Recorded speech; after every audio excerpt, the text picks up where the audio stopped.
Hey everybody, it's Bust with Battles with Bust number 179, and today we're going to be playing Fiora Pantheon. And so, to give a little context to Fiora Pantheon before we dive in, we are getting really close to seasonals and kind of trying to lock in our kind of final strategies, if you will. As someone that doesn't have 6, 8, 10 hours a day to dedicate to the game, I have to be a little bit less flexible in terms of our lineup creation, as I can't just like call audibles 2 days out and then test for 20 hours. I just don't have the time to do that stuff. And so the thing I'm looking to bring into seasonals and the Last Chance Gauntlet is going to be an anti Nami lineup. And so what I kind of think we've seen here with the release of the 3.6 patch or the 3.16 patch is that Nami Twisted Fate or Nami Lee Sin did not catch any nerfs. They slid past the window of popularity, and none of those cards were affected. The big decks to come out of the 3.16 patch have been Twisted Fate Swain, and they have been Aurelion Sol Leona. Those two decks are both quite strong, and they're both quite good against these strategies that we like to play of these really go wide Demacia rally decks. And so where this is kind of going is Nami Twisted Fate crushes both of those. And so I do expect Nami Twisted Fate to be exceptionally popular at seasonals, and I do like a couple of additional angles here as to where if you take Twisted Fate out of Nami and just play Nami Lee Sin and then push the Twisted Fate into Swain, we have an even better edge against Nami Twisted Fate. And then this is giving us the option to just potentially ban out those decks if they turn up. And so I kind of like the idea of what we're able to do with these lineups to where we're playing say decks like Scouts or Poppy Tarek, or I've been dabbling with some various harrowing lists that typically using Sejuani. All of those things have been going nice and well. And so the kind of like last piece of the puzzle here is which of these kind of decks do we really want to bring at the end? And so we can't play both Tarek and Pantheon, at least in these Demacia shells, right? We could look to go play like Action Pantheon if we were really into it. But the kind of idea I'm looking here is can we like really lock in on a powerful Demacia Targon deck, whether or not that's Poppy Tarek, Fiora Tarek, or Fiora Pantheon. I'm kind of interested in seeing how these play out. And so that's the kind of the idea and the angle here. One of the kind of perks, if you will, of this Fiora is that does open up Poppy elsewhere. And so if we're looking to, say, play either Fiora Pantheon or Fiora Tarek, we can go look to then play something like we're not going to play Poppy Barvin, Poppy Bard Jarvan, but the ideas are there. There's like the Lulu Poppy decks. You have access to Poppy elsewhere if we're using this Fiora within the Targon shells. And so I'm interested in these kind of possibilities. The other really kind of interesting thing to me about perhaps not playing Poppy Tarek and then playing something like Fiora Pantheon is Pantheon is historically really strong against decks like Scouts. And so if people are kind of bringing this same idea of, hey, let's run a big anti-Nami lineup, if Fiora Pantheon is good against both Nami and Scouts, that gives us a pretty interesting potential for a deck as to where the Poppy Tarek Scouts matchup is like super swingy and high rolly. If we're able to pick up a powerful match against Scouts, I would feel a little bit better with that. The downside here, for me at least, is I haven't really been on the Pantheon bandwagon. As I've mentioned before, it's like this is about our 6 months of really competitive play.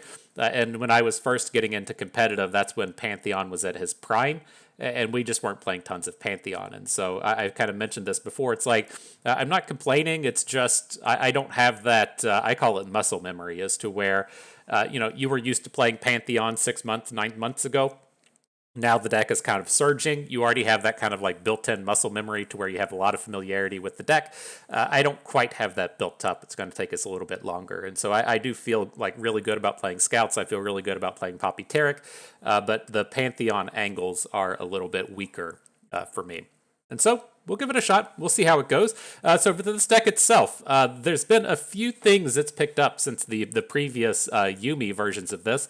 With the release of the 3.6 patch, we now have the update to Yulia. I really don't like these cards that just give out permanent spell shields, but hey, this is the world we live in. This is what we have the opportunity to play with now. And so we have this kind of additional way to A, target, and then B, protect our long-term threats. And so in the past, you would have to use Yulia and then try and like OTK on that turn.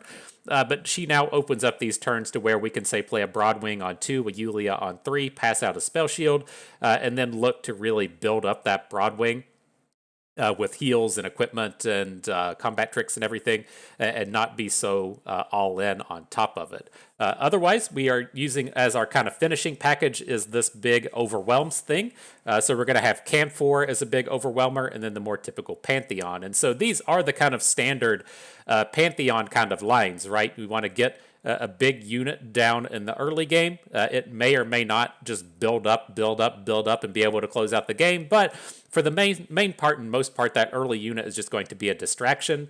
And then you're eventually just going to get a big Overwhelm on board and attack 2 or 3 times with it and win the game. That 2 or 3 times of attacking made a little bit easier with the likes of Golden Aegis. But where things are actually different now is with the addition of Fiora. As we talked about in our previous video playing Fiora Terra, you can go for the OTKs, but she's more so about threatening the OTKs. And so if we get a Fiora on board and she wins a combat, and then we play a combat trick and she's up to full health, and your opponent just has a board of 1/1s and 2/2s, they're in like a real bind, right? Or if we get, say, Fiora up to 2 ticks and our opponent has just a 1/1 on the board, they might be in this spot to where they aren't able to play units anymore. And so it's not so much that we are all in on the Fiora getting OTKs, but it's the threat of being able to do them that is quite strong here. And then especially now with the addition of all these spell shields, being able to give Fiora equipment with the likes of Wandering Shepherd, we have lots of different angles to protect this Fiora, and then actually get the OTK, but more often than not, just threaten them. And so this is it. This is what we're going to be doing battle with today. Let's go ahead and head on in. But you all know what we have to do before the battles begin. We have to pay the pay-to-win price, and that is going to be going to Yulia, the new and improved in terms of abilities, new and improved in terms of premium. I'm all about it. Let's go. Okay, play versus player. There we are. Spell shields it is. Got that pool party Fiora running around out here. Looks good to me. And so yeah, as we were talking about that the deck lists, I was really interested right before the 3.16 patch in playing Mount Targon, and it looks like the format is like really shaping up to be exciting in terms of having big Mount Targon decks. But I just can't quite do it. I don't want to be banning Nami Twisted Fate. That was the idea before. And it's a little worrisome to me. Well, I shouldn't say worrisome. It's like a little ideal to me in terms of playing against Nami Twisted Fate because people tend to play it poorly. And so I was kind of hoping that we would be able to just get some advantages there. God, this is a disaster. I was hoping that we could like hang on to the protege and mulligan into a 1 or a 2 and then just have this really nice curve along the way. But we've missed. We've missed at every point. And so in what should be a good matchup here against the Karma OTK style deck, we're going to struggle with just a little bit. We're really behind in terms of our targets. We're really behind in terms of damage. Now, we do have a bunch of spell shields in this deck. We do have a lot of opportunities to cause problems for what they want to be doing, but we would really prefer to have had a touch more aggression onto this and not really just be starting out with the Durandi protege. But as life goes, we immediately draw a 2-drop on turn 4. That's just the way it works sometimes, you know? That's the way it goes.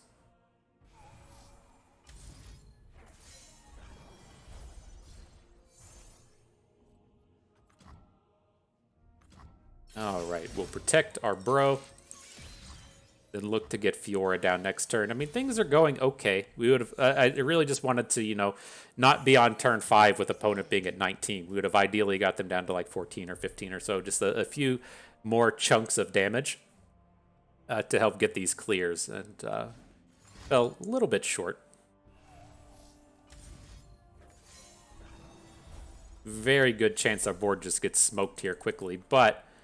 This is a big attack coming through, getting in for 11 damage and then starting to deploy spell shield units is pretty powerful. We do have to worry about the incoming 5 damage AoE, but we've been in worse spots before. It's been worse before, you know. Cam4 is ready to be in flip mode. Shitload of Pantheons. He'll be ready to flip as well, but don't quite have the spell shields to protect him. And then one of the things we didn't talk about in the deck building is the things like Darkened Lodestone. This is a deck that, or a card that should be causing problems to the likes of these decks, to where it's able to just give us a big spell shielder.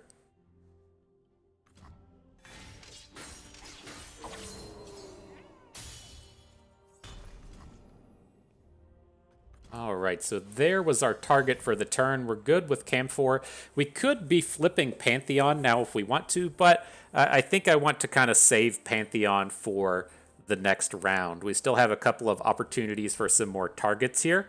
And so the thing I'm curious with is if our opponent's about to pack our bags, do we want to get Fiora up to a 6? And I think I can live without that. I'm kind of looking to just say add Cam4 here. Watch the mini movie, and then we can look to play a Darkened Lodestone next turn, and then we can follow up with a Pantheon. Ideally, give him spell shield and give him spell shield from the unit.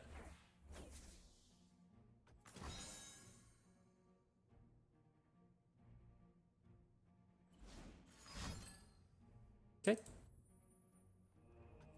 Little unfortunate. I wasn't too worried about the Fiora here, but I wanted our Cam4 to be coming in uncontested. Your attack is obvious. Your attack is obvious, bro. But right now we got these big bro Harazi here, ready to cause some problems. Picking up the Golden Aegis is kind of interesting. How bad is this if he has a deny?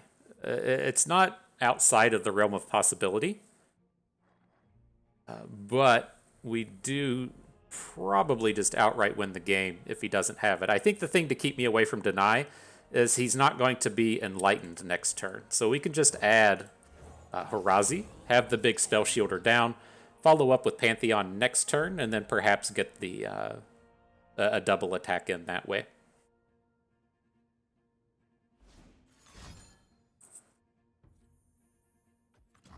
A little scary. This deck typically plays the Ruination, but they only play one copy.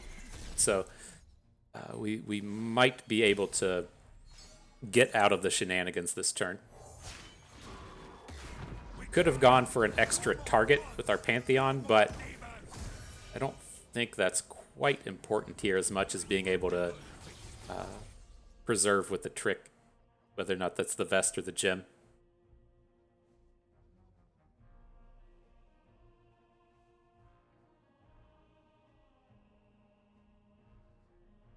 So he can play the Ruination here, but he would have a follow-up Pantheon. He wouldn't be lethal, but he can bring some thunder. He can bring some heat.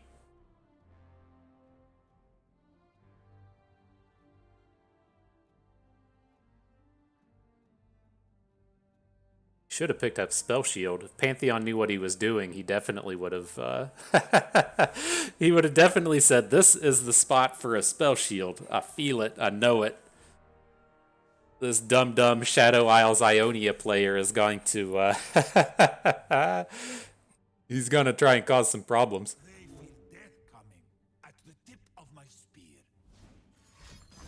What you got for us, Broheim? The Ruination?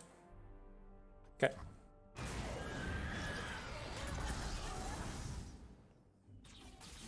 Would have been nice to have a spell shield there, wouldn't it? Too bad. Too bad old Pantheon can't get Scout anymore. Do you all remember those days? Do you remember those fun times? Putting Scout out here. Man, we would have won the game with Impact as well. Too bad. Still potential for kills here, right? We have the Golden Aegis. he spends too much mana, we're just going to outright win. Alright, let's try this again. There he is. There's the spell shield. I believed in you, my friend. I knew you could do it.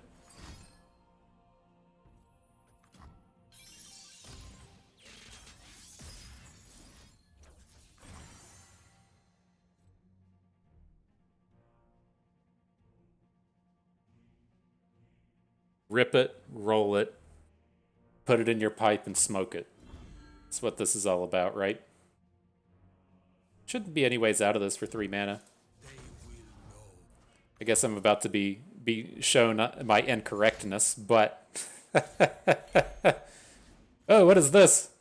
Double heal. Alright. That's a way out. Oh, man. So how are we going to deal with this stuff now? This is like one of these spots to where if we... Oh, well, this is one of these spots where we just play Harazi. But it's like, if they... if like we attack here and don't kill, we're probably just going to outright lose the game. So Harazi was a fantastic addition to our board. This is not good.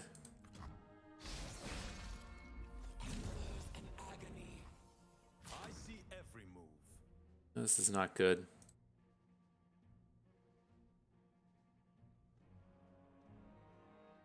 Plays these dumb decks. But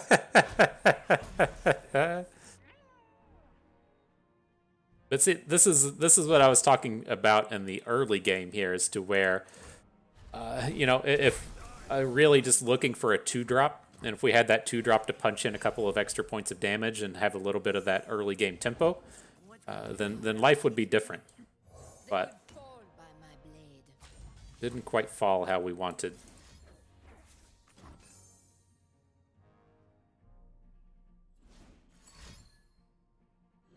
This gives it 0/3. All the twin disciplines. So that's bold. He's really interested in drawing this card. Okay.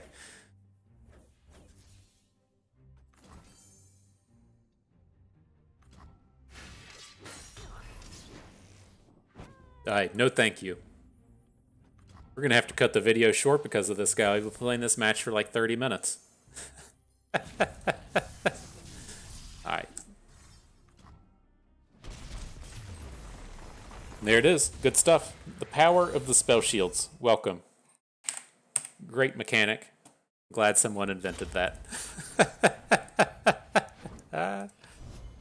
Alright. On to the next one.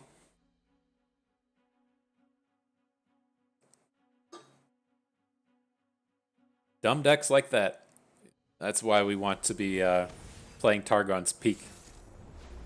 Whatever this Swain number is with Alawi, Twisted Fate, and Gangplank, probably also a pretty good place for a Targon's Peak. I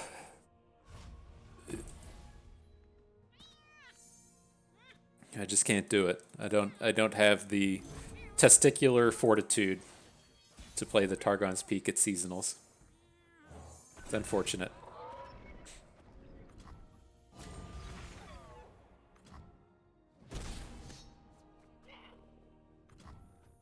All right, well, stuff's happening. I like it when stuff happens. Get some of these Broadwings on the board. I have Nagakaboros. All right. Okay.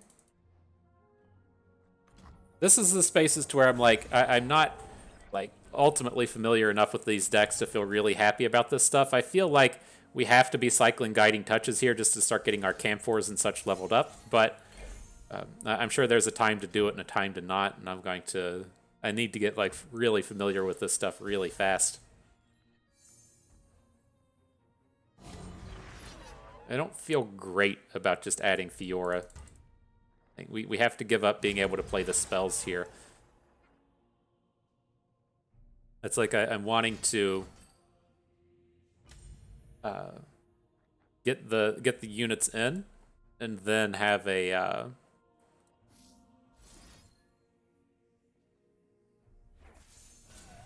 an opportunity to get some of these spells going.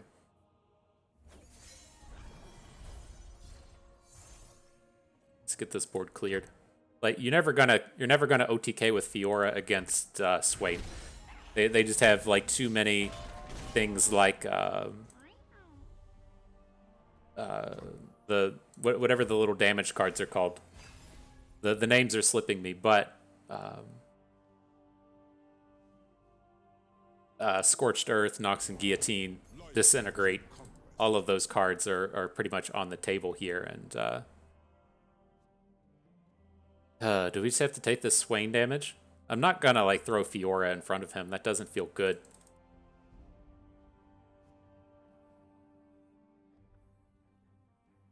All right.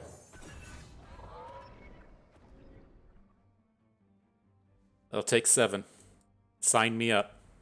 We are at war. Such little lives.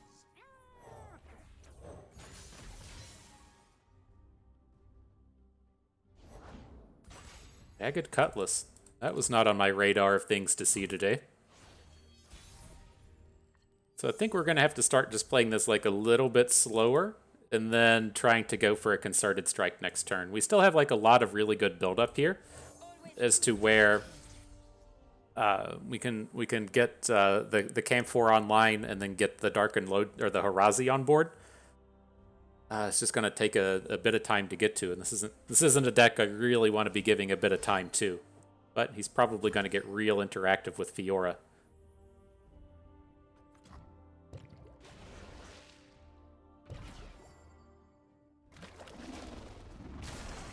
Interesting.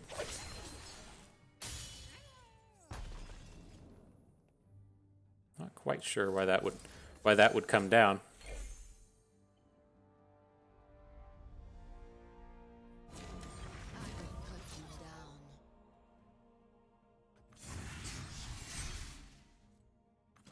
All right, well, we'll get some damages in. Now we have a bit of opportunity in this next turn. We can riposte. We can Concerted Strike. You know, I guess we could even just take the damage if if we're feeling frisky. It's just the things like Concerted Strike feel pretty dangerous. I mean, maybe we can. Like, can this deck ever burn us out? He's clearly just playing a bunch of weird shit, right? I'm not sure what the deal with. Like, I get the cards like Tentacle Slam. They help you level up your Swain. But I'm not entirely certain what our opponent's angle is here.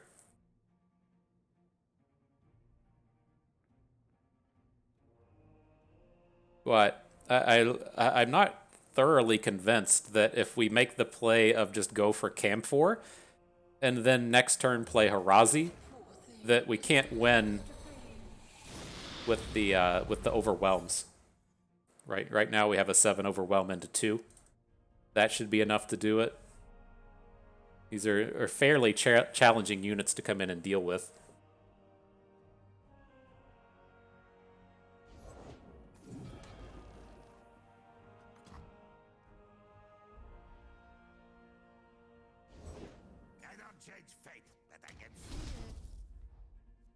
Is that Swain flip? That shit's annoying. Does he have enough for the overwhelm? I wasn't quite paying enough attention there. He has 7 attack. He can AoE our board, but he can't lethal our board.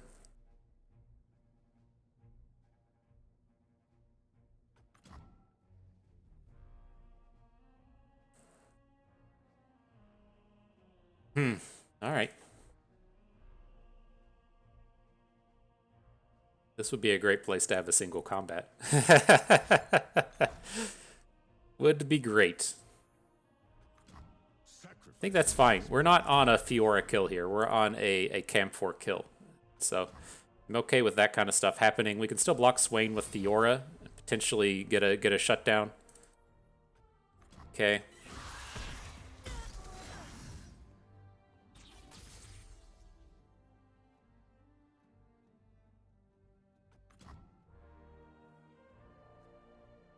So Swain would hit us for 10 at this point. We'd start dying to a couple of spells. Oh my god, and he doesn't attack? Wow. Wow. I mean, how does he stop this?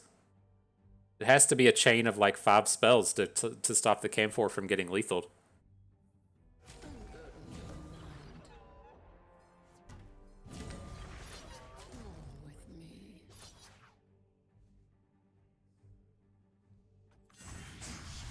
All right. He has to have. I guess you can do it with 3. He can play, say, like a Make It Rain, and then a Disintegrate, and then another spell. That game was weird. I don't know. I don't want you to get the impression that that's a strong matchup. It's not great, but it's not like that. That was an odd sequence of plays. Really surprised you would get that big Swain and then just not use it.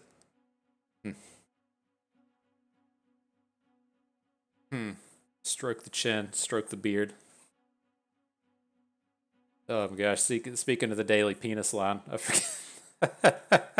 I was watching. There's a movie called Julie and Julia. It's there's apparently like I'm barely familiar with Julia Child. I don't expect you all to be familiar with her, but she was the first like televised cook, right, or chef, whatever you would call it, the first person on TV telling you how to cook stuff in the proper way.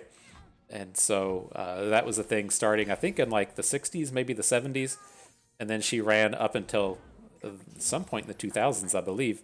But there was a blogger at the history of blogging, a blogger that went and cooked through the Julia Child's cookbook for a year. And now I think this movie came out in like 2012 or so. She was then immortalized with the Amy Adams movie. And so where this was going, I don't remember the exact line, but Julia Childs does manage to pull like something hot out of a pot. She's like boiling water or something and pulls something hot out of it and says, "That was warmer than a stiff cock." I was like, oh, that made my day. Just drop that nice little penis reference in here. Get a good one in there for us. All right. Anyways, back to the action. I'm curious in a lot of these matchups how well Fiora plays into Nora. Now, I feel a little bit better playing Fiora into Nora's Shadow Isles, to where the only ways they're going to really have to deal with Fiora are going to be Many Morphs and Vengeances. Here, we have to worry about, like, once we come in here and start to block this stuff, is our opponent now going to have things like Ravenous Flock or Scorched Earth or whatever? There's just a host of things I'm not excited to be dealing with.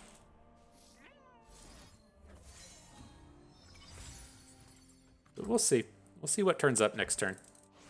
Gotta start getting something going with this Fiora. But right, this was the kind of idea where Fiora should be pretty decent against this dumb deck. Given that she has these opportunities to attack small units, opponent doesn't have a ton of control over the units they'll be putting on the board. Gives us a shot. See, Disintegrate. Not ultra surprised to see it pop up. This is still okay.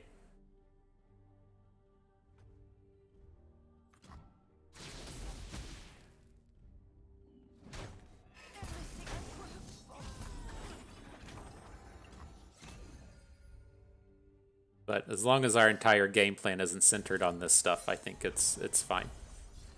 Again, Fiora's here just to threaten. She's not here. This isn't a pure OTK style deck.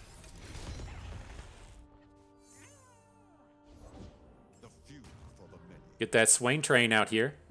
I think we're probably stuck dropping Pantheon. I don't really want to just be facing this Swain damage. And we have stuff. I mean, we have the potential to start getting the targets in on Pantheon and making some strength happen.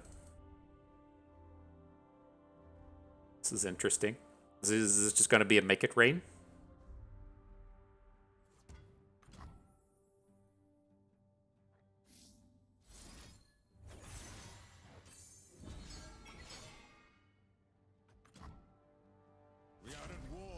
Now he comes in. All right, well, still jumping in front of Swain. I'm a little too scared. Make It Rain. Group shot, same thing.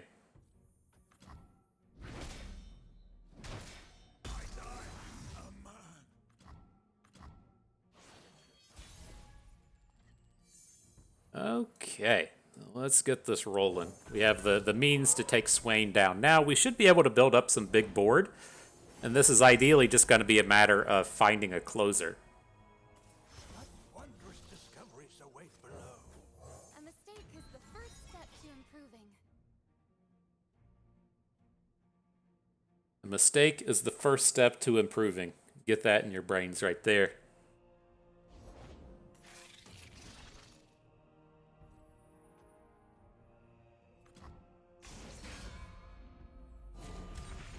What's next?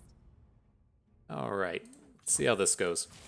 I'm curious if this is an improper attack with the protege, given that if we need a unit to block Swain, we're kind of giving it up. But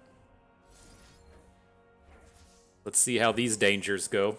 Nothing could go wrong with this against the deck full of removal spells. All right. We survived that round. On to the next one.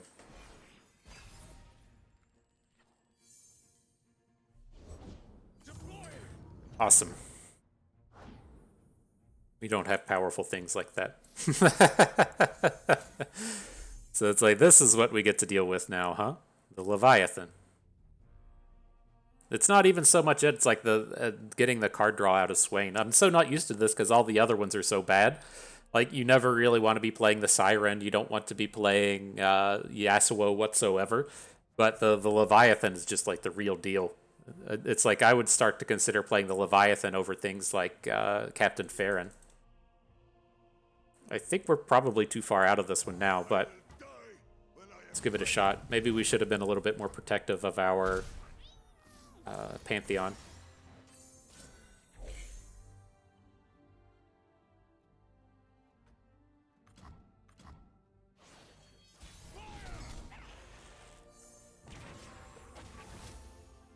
All right, so yeah, the downside here is we're just never going to have enough stats to take the Leviathan down, and he's got the Swain.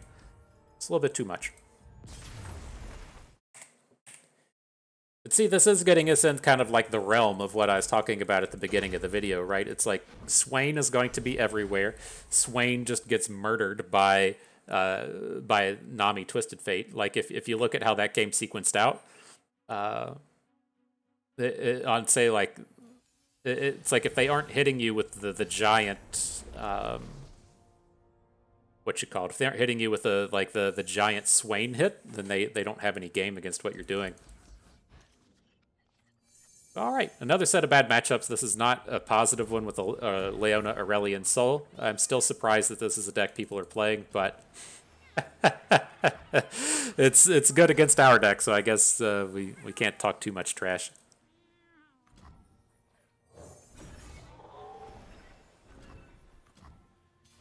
All right, let's bring some of that heat.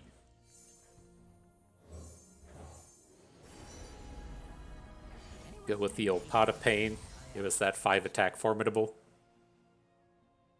Should be good. Like, the ways that this matchup is abysmal is when they're able to, like, turbo out the Leona. And so they're just getting, like, these big, obnoxious stuns starting on the 4th and 5th turn of the game. When you're going into the 4th turn and you've only played one Daybreak, that makes me feel pretty good about the situation.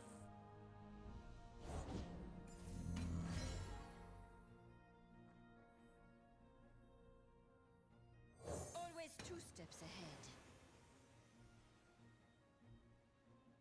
All right, let's see what we can do with Fiora. I don't have big plans for her, but this deck's only real interactivity tends to be stuff like...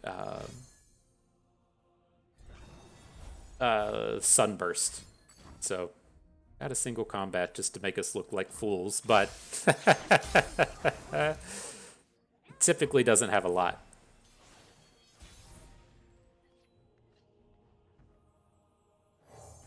All right, well, let's get some width. We'll get some goats on board. We can now just deal with the Sun Guardian. Oh my god. Where's this stuff coming from?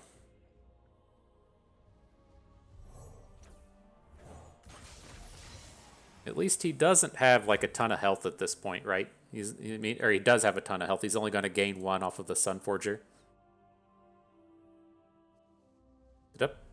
There's the lodestone. Okay.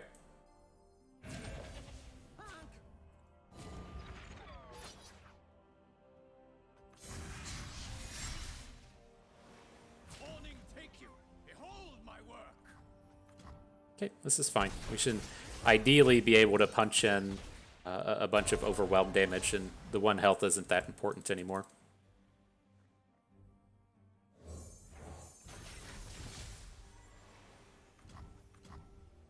Oh, shit, he was already equipped, wasn't he? That's okay.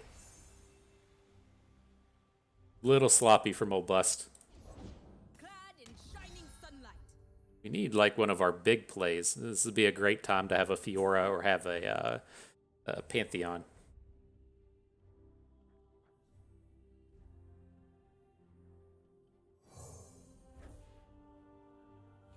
They took my love, but left my rage.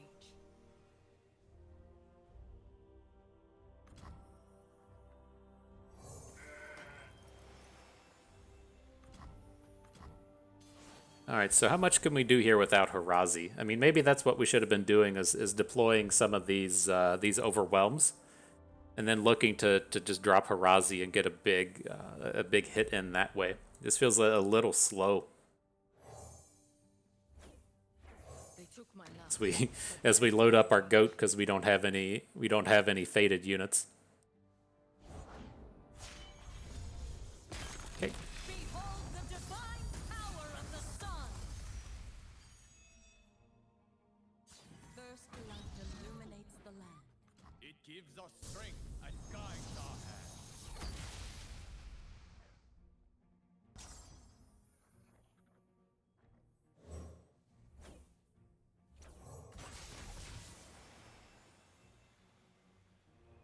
I think we got to just be punching damage in, though. I'm not, like, amped about attacking with this mountain goat, since this is the only thing that we have overwhelm on, but, I mean, we're not going to be getting the lethals through it anyways. I think we just have to pass. And we can drop back-to-back Harazis. Is that the plan now that we have a concerted strike? Guardian fueled by holy I light. think I'm still okay with it. Sunlight lines.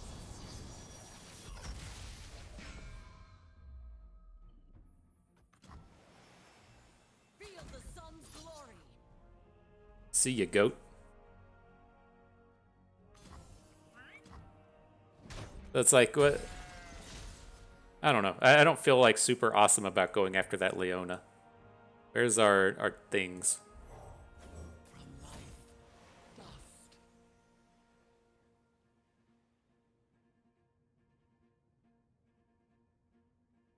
Do we want to go ahead and put a pot of pain on the Harazi so it gets to grow even more?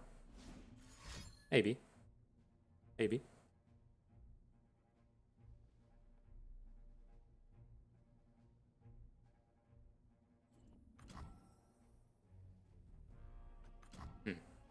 He's passing with so much mana, I think it's okay to give it up.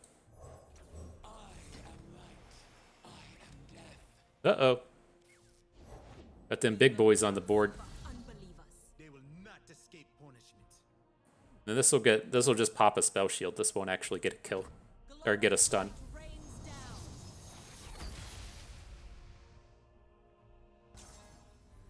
Time to move on.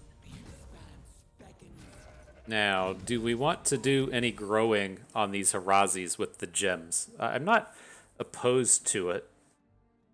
Get a little bit of strength across the board here. We can still only really drop this one single combat in the middle of combat. So, let's send it on in.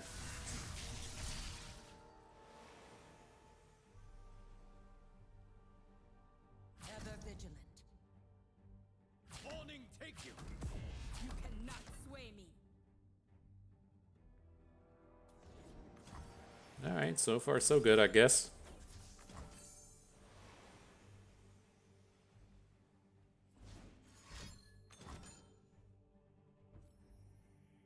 Okay. So he gets to keep his Leona, loses a bunch of stuff. We got our third Harazi to add to the board. Maybe it's alright. Doesn't seem terrible. And then it's like if he plays Aurelion Soul here, I don't think I really care. We can lethal through Aurelion Soul. Bask in her radiant blessing. Sunlight blinds.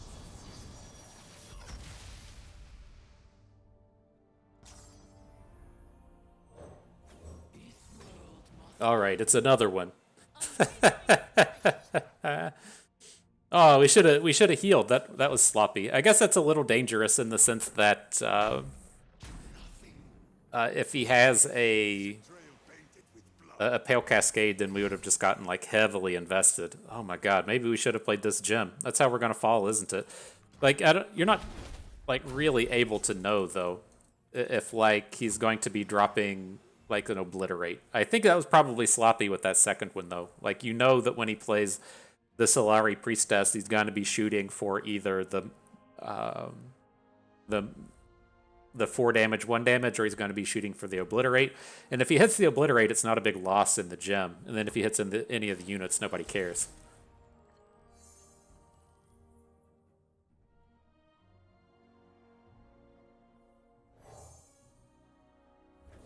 See if we can't find Overwhelm.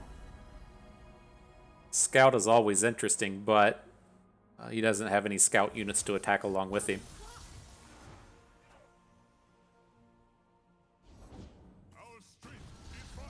Okay. I'm not sure. We needed to be able to win that one with an open attack, but losing both of our Harazis, or 2 of our Harazis there was a little bit too much.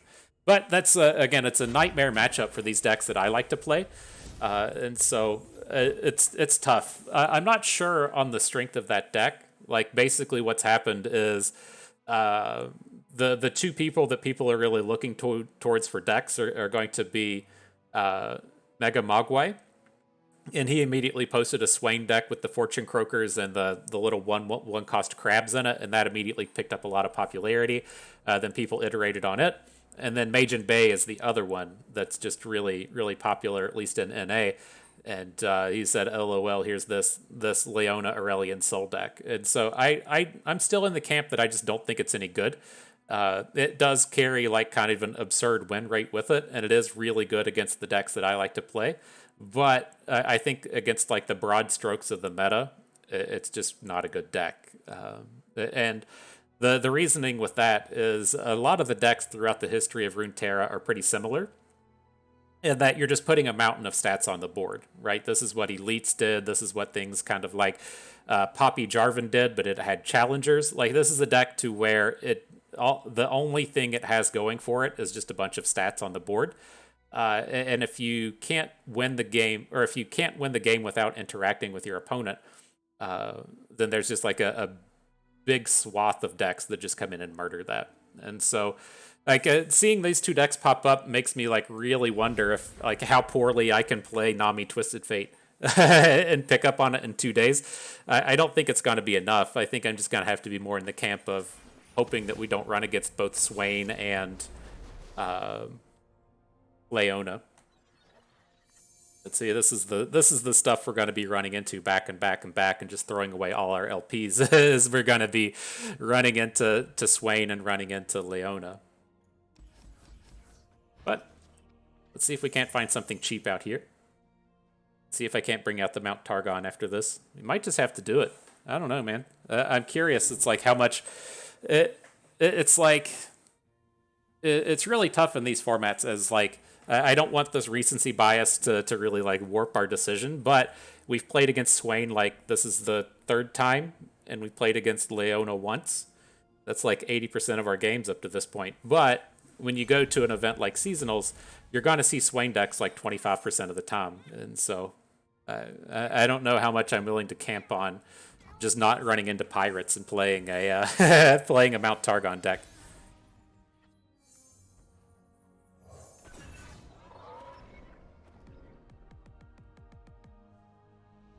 This is the other thing that really like makes me sad in terms of trying to prepare for an event like Seasonals is if you want to say bring the strategy of that you're going to ban Swain anytime that he shows up, right? That's just your strategy. Whatever the rest of your lineup is meant to do, you want to just ban Swain. You say, okay, this is the best deck in the format. I want to ban it. I'm not going to play it at any point in the event. And so then you just say, okay, I'm ready to start playing some practice games. Let's go jump on the ladder. I want to prepare for the premier event of the year. I want to get ready for seasonals with my strategy to ban Swain. And then you just have to play against it in 25% of your matches, and there's nothing you can do about it. And I just wish that there was a way, say like with Magic Online, there's a best of 3 ladder and a best of 1 ladder. The metas are wildly different across the two, but then they tie into the same ladder, and it doesn't just feel like you're getting punished for playing playing one format in a way that it's air quotes not meant to be played. And we've run into this every season. It happens every seasonals, and it's one of the real downsides of being what I call the lone wolf, in that I don't have a practice team. I don't have a group of practice partners. I don't have someone to be like, hey man, let's just jam out 10 games of this matchup that I plan on playing. Let me play 10 games of this against Nami Twisted Fate with you, because that's relevant to me, to where if I want to just ban Swain every time, the game we're playing right now holds 0 relevance. And so I don't know. There's answers to it. I'm sure the smarties at Riot will come up with something, but I think it's a bit unfortunate. It's kind of what you're stuck with.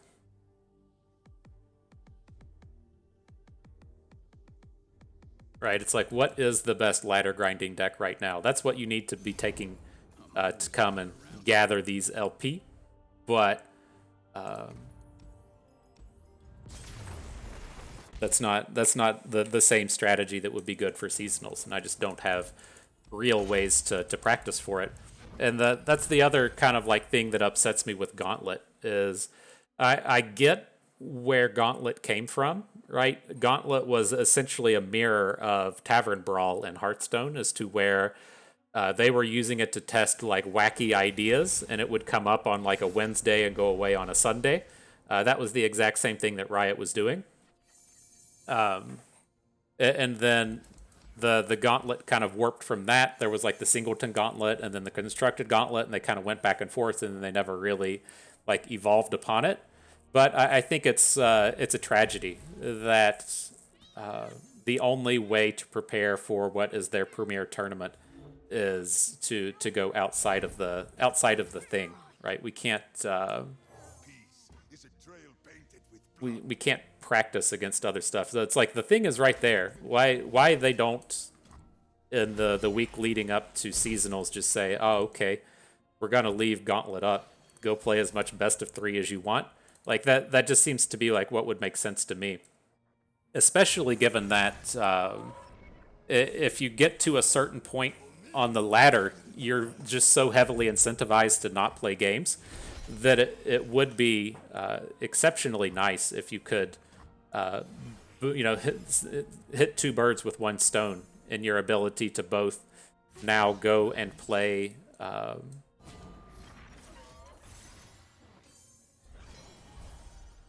that was right. 3-4. To go both play the format for the upcoming seasonals and not have to sacrifice your ladder rank. Because that's the next spot you get into, right? Is say, you're like, okay, well, I'm sitting on 250 LP. That's going to be enough to keep me qualified for this event. But how do I still like play in some kind of competitive fashion? I can go play normals against people that are not going to be seasonals level quality. Or I can risk my potential qualification into this event. Not so much like I kind of feel like that if you're in the space to where you're getting qualified for the event, you're gonna be able to hold that LP. But if you're trying to sit on say like top 200 so that you can get into the top cut at 7-2, that is a very realistic spot to where you can lose out quite a bit if things don't go your way just for even a small handful of matches. And so I feel like there's just tons and tons of problems that get solved by putting Gauntlet up for the remainder of the week. But I get it. I do software stuff. It's not as easy as it sounds, I'm sure.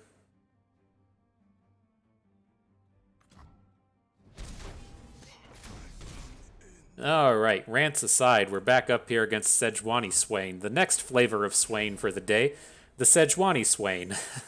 And so we've managed to get bored. Now it's just going to say, like, okay, how can we actually handle a Swain if that's what's about to come down?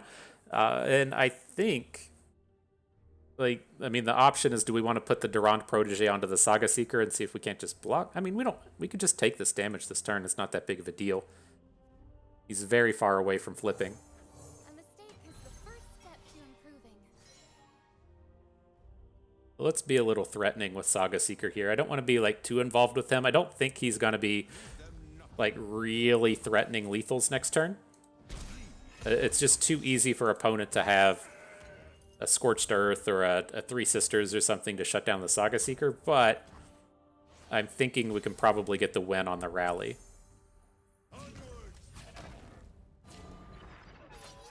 This looks good. Put the boost onto our worst unit. Hook the Swain out to the end. Now, ideally, when he plays something onto our Saga Seeker, it's just very expensive. He spends 4 mana on a Three Sisters, adds another unit.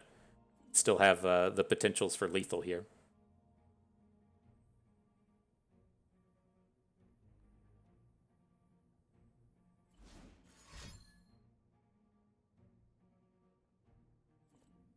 I think we're going to be a mana short of those lethals, though.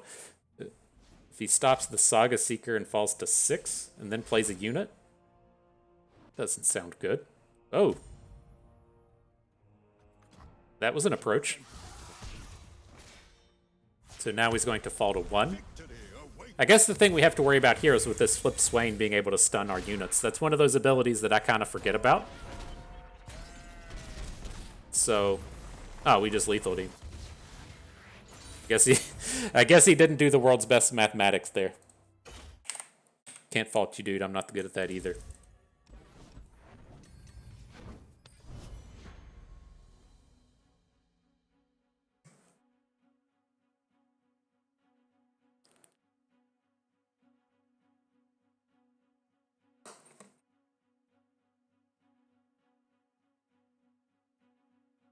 Okay.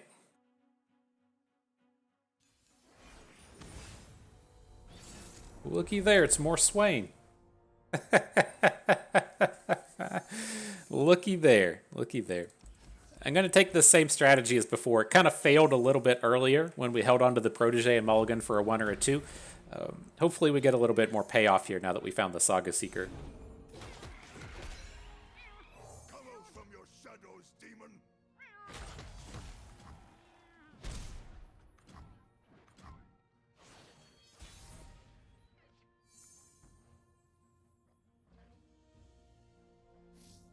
Not like super stoked about losing a Saga Seeker to a Ravenous Flock if we make a big investment in it, but I think this is fine.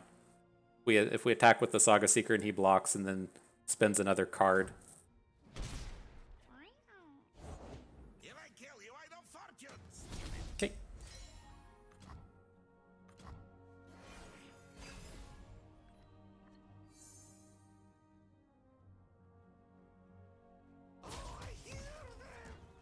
Uh-oh. Pushed forward, pulled back. This is people usually do this stuff when they're just about to drop Make It Rains on you, but and that may not be the case if he was looking to just attack in for this rando damage. Together,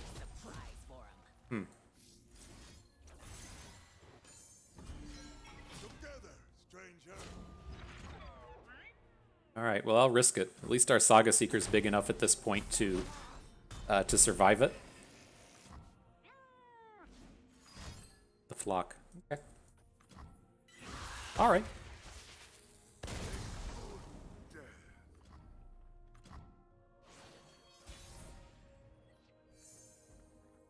Always 2 steps ahead. So let's see where we stand with Fiora. Again, this is the spots to where I get like, I'm not certain with this deck. I know that we need to be building up to like our Pantheon flips. We're not getting any bonuses this turn for that. Like, should we just be playing like a Guiding Light this turn and banking a little bit? I'm used to just playing so many decks like Scouts to where that is not the ideal line. You really want to be building up this board, but I know it's a little bit different with this deck we're playing now.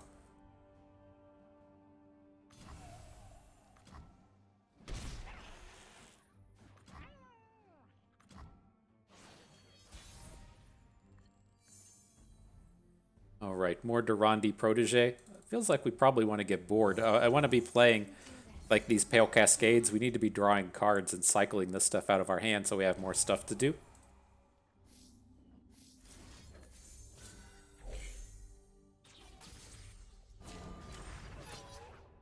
Strike quickly, try me. What's next? Right? Seems okay.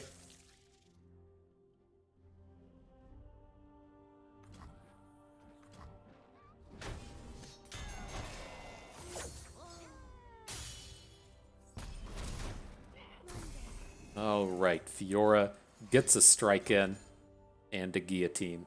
So we'll lose a Fiora and we'll lose a Broadwing. We can heal our Broadwing through, though, right? Or does this... We have to heal now.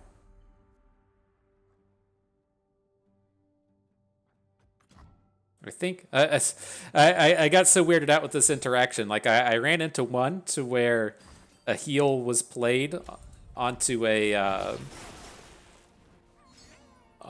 unit, and then I was able to counter a Ravenous Flock with a heal, and then I immediately ran into the next video to where that didn't work, and then now I'm not sure if that works on this Broadwing here. It's so strange. But rules, who needs them? Who needs them? Who wants them? I'm always up for a round or two. Blue carded Twisted Fate. Interesting. Not quite ready to drop Pantheon. We can drop him next turn. They would fall by my blade. Like getting Fiora down, getting a weapon on her seems like a reasonable board.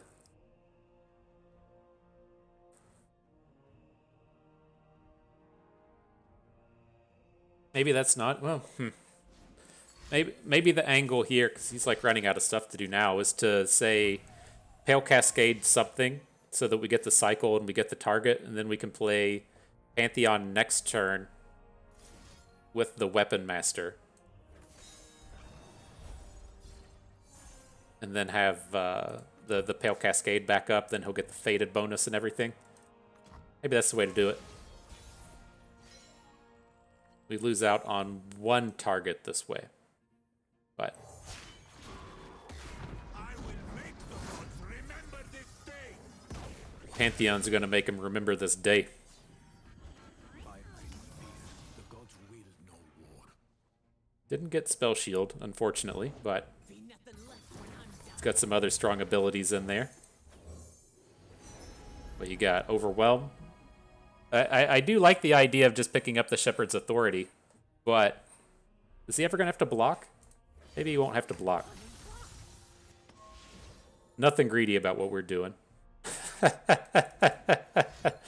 Nothing. Destroy his equipment. All right.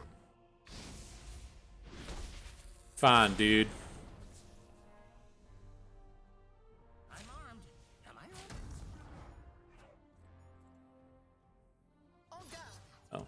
Try me. We'll take down the Twisted Fate. Like, I know we just cycled one back in, and a lot of times, especially against, like, Pirates, I like to just leave Twisted Fate on the board, since a lot of his power actually comes from the spell, right? Or the card that he plays, and the unit itself's not that important. But I think here, he's just going to, like, throw away Twisted Fate if he already has one in hand. I don't want to just be giving the opponent the option to have the game go exactly how they want.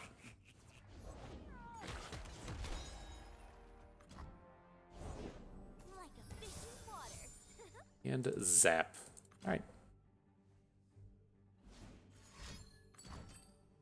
Okay. It's down to 2 cards. We're looking fine. Like, this is one of these spots to where, like, if he draws the Leviathan, we're probably fucked. But outside of something like that, we should be in a decent spot to get this one closed down. Prepare the cargo.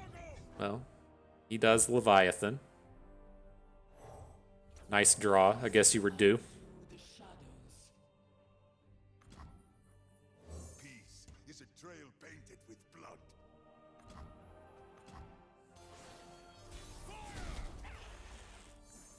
All right. And so then we're just going to be opening, right? We don't get any value out of him just adding Swain on the board, and then we risk him starting to stun our units. But it's like, do we really want to put the spell shield onto Pantheon?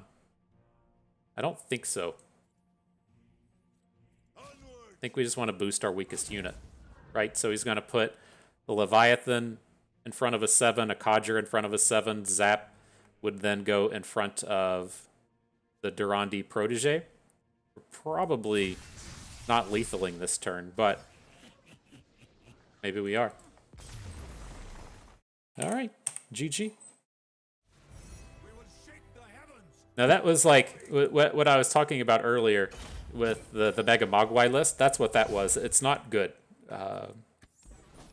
He's not known for crafting highly competitive decks or highly tuned decks. He has a lot of really great deck ideas, but not typically ones that you see dominating the ladder. I think he really hit home with figuring out Inspired Light, and then I think even with the Inspired Light, it was someone else that kind of figured out the idea of Zap Sprayfin with it. But when you're seeing these Swain decks turn up and you see that Crusty Codger come down earlier, that's probably not the best version of the deck. I think the best versions of these Swain decks are more along the lines of the pure control numbers. Like, you don't need to turbo level your Swain with shitty units. You can turbo level your Swain with removal spells.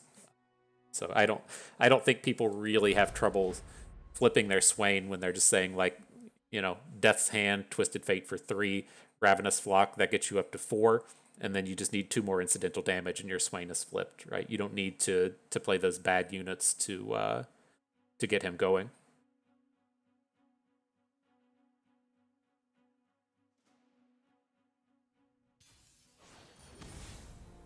All right. Our final battle up against Nami Victor. Perhaps this is the answer to the question, what do I do with Nami when I get rid of Twisted Fate? Maybe it's Victor instead of Lee Sin. I could see that being a thing as well. Like, the Lee Sin decks tend to have a lot of power against these decks that just don't do anything. And I wouldn't be surprised to see people play Nami in one deck, Lee Sin in a separate deck, and then try to find some kind of way to then play, say, like Twisted Fate Swain. Wouldn't surprise me. Say, Bust, would this surprise you? No, it would not. No, it would not.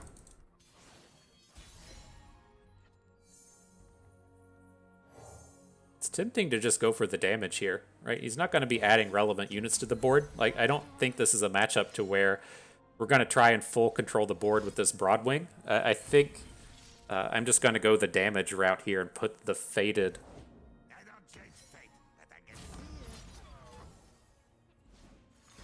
Sure. You fought valiantly, Broadwing. I appreciate your efforts.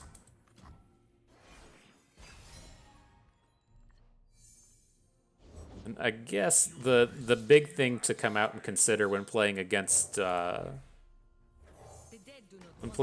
Victor version is we don't have to worry about stuns, and so we should be able to go pretty all in on trying to load up this Saga Seeker, and not have to worry about playing like 5 and 6 Fated on it, and then having opponents say, "LOL, it's a homecoming."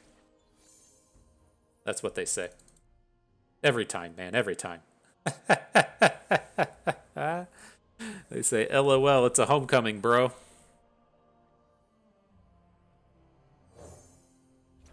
mistake is the first step to improving.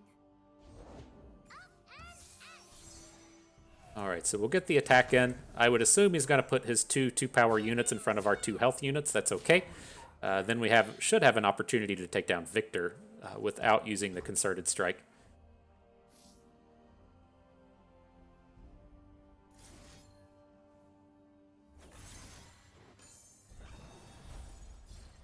Say, give me those damages, please.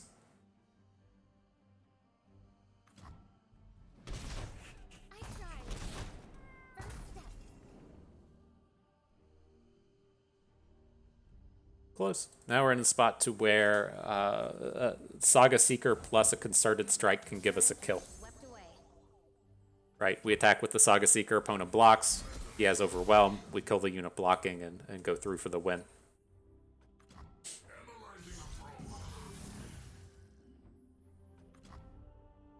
Could be a little worrisome if old Victor picks up a Spell Shield, but no, we got a chance there.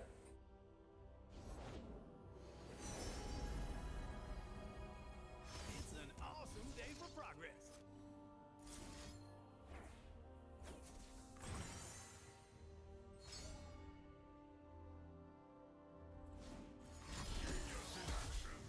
Hextech Transmogulator. I like what you're about, my dude. I see where this comes from. I can't say that I approve or appreciate it, though. Takes away our big OTK option next turn, but that is better than having our Saga Seeker die.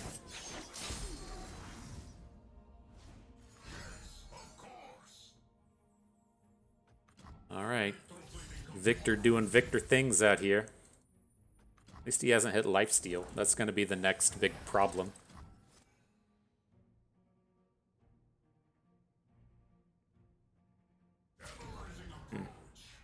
We messed that up though, right? We should have just gone after the Nami with the Yulia, with the single combat.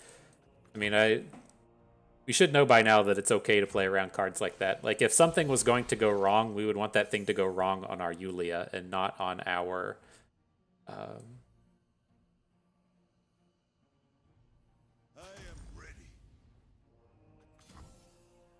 not on our Saga Seeker.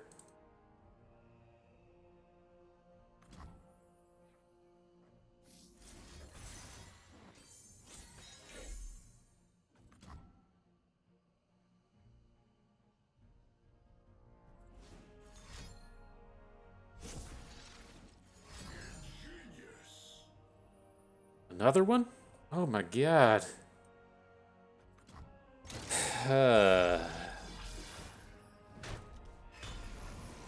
Okay. I guess we deserve that one. Oh my god. I was initially worried about that attack since, like, we made the attack and then he could just, like, take it, and then we wouldn't have any way to win the game. That's what really surprised me there, was he just didn't say, alright, go to 1. But... oh my gosh, it's just painful. Many pains coming upon me. Now we have to have this Pantheon hit elusive. Just can't go into next turn, he'd be able to open kill us. He hit it. Step 1 to avoiding failure.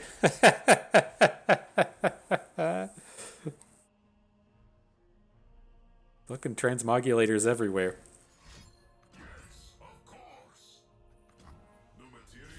What are you going for now? Didn't hit lifesteal, that's cool. Alright, he can't Hextech Transmogulator our fucking champion. That's the way the game works. You can't do it. It's illegal.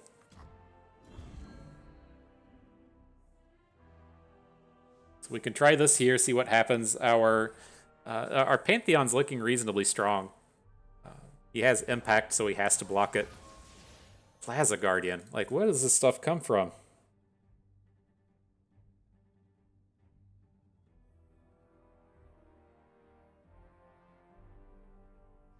So let's say we attack.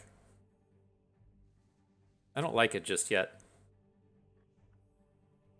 Adding the goat doesn't do anything, and I don't want to add the Darker Lodestone to the board, though.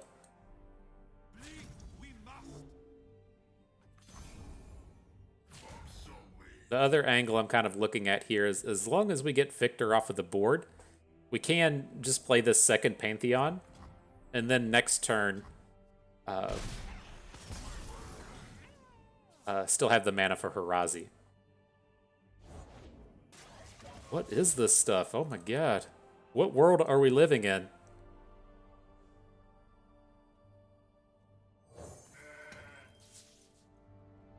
Well, our Pantheon survived, so I feel a little bit better about dropping below 4 mana.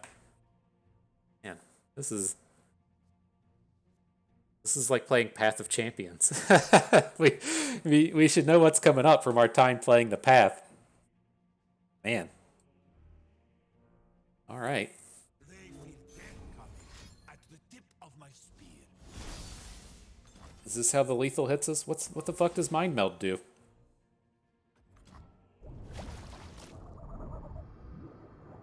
He's gonna try and kill us with Burblefish, so we need to stun it. Right?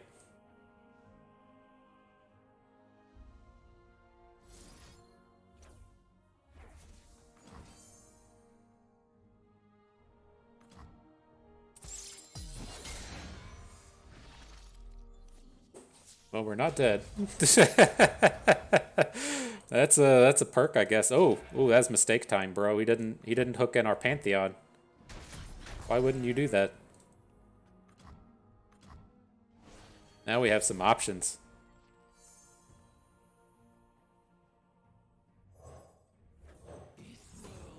There is an argument to just like open.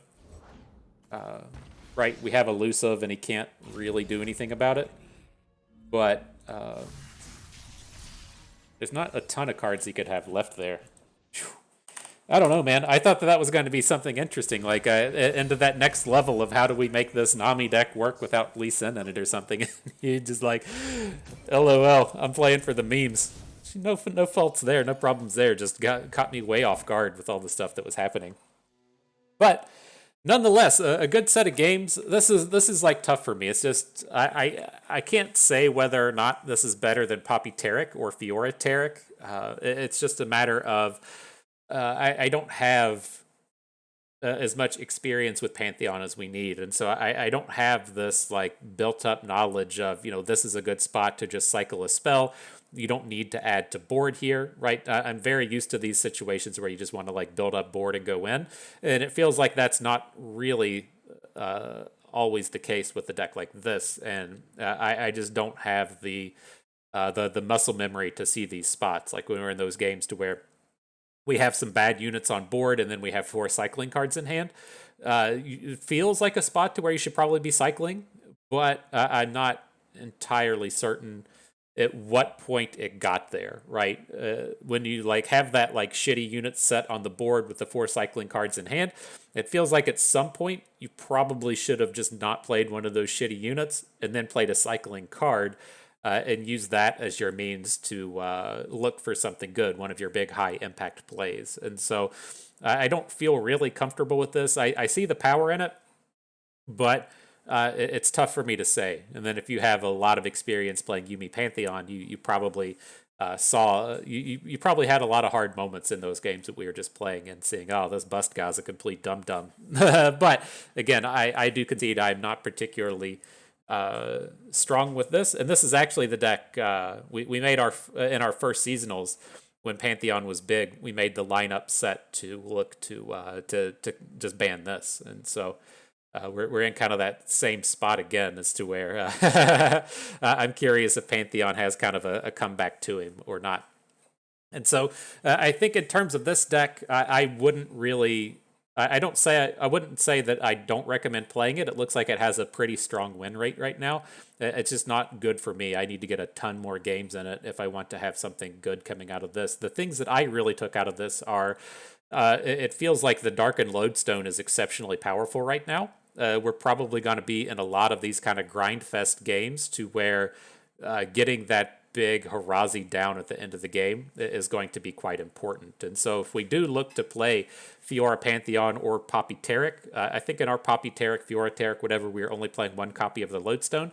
I could definitely see an argument for including more copies just to have the access to that spell shield, right? It's going to feel really bad to drop a Mountain Sojourners and then have it just get smoked by our opponent's removal spells, but having a good early, good late card like the Lodestone can kind of alleviate a bit of those hardships. And so it probably has a place there. In terms of the rest of this, it seemed fine. I do like this idea of Yulia and Camp 4 and all of the kind of targety abilities. I just don't know if Fiora is the actual answer here. It was just like, with this meta with so much Swain running around, you're never realistically going to be pulling off these Fiora-based OTKs. and she wasn't providing the kind of like threat that I want. Now if you need to kind of like think on the FTP bus level as to where that Mega Mogwai cheap unit kind of thing isn't the version we're going to be seeing. We're going to be seeing these more dedicated control deck style things, and not so much that turbo level up the Swain thing. And so with that in mind, and there being more Nox and Guillotines and Scorched Earths and Ravenous Flocks and everything running around, Fiora is really going to kind of struggle to find a home. And so, a worthwhile endeavor. I think this was an interesting deck, but it's probably not one that we're going to be including in our seasonals lineup. But hopefully, found a place with you if you want to play it. Maybe we sparked some knowledge inside of that brain piece of yours. Nonetheless, that will do it for us today. So I hope everybody enjoyed the video. I hope the Fiora was enlightened as you wanted it to be. I hope you maybe learned a thing or two along the way and had a good time watching. This is Bust, and we thank you for being here.